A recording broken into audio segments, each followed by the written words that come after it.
Hey everyone, and welcome back to the channel. So in today's video, I'll be teaching us how to properly copy or duplicate a block in Squarespace and carry it over to a different page on your site builder. So without further ado, let's dive right in. So to actually do this, it's quite simple, and the first thing that you guys need to do is you want to make sure that you're logged into your Squarespace account as an administrator.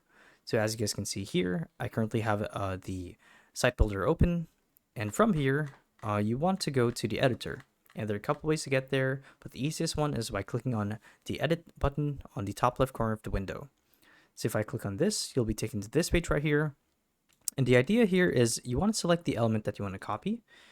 And because Squarespace design is intuitive, you can do so. You can copy blocks by simply hitting Control C, so the copy shortcut, and it'll carry over in your assets library for a different use.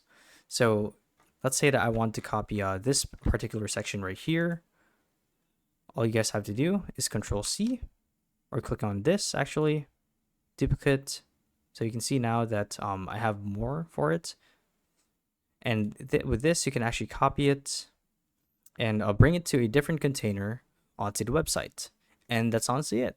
So yeah, thank you guys for watching. Hopefully this video helped you out. And if it did, be sure to let us know down in the comment section below.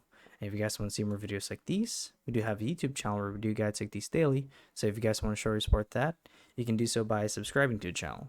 So with all of that said, thank you all for watching, and we'll see you guys in the next one. Bye-bye.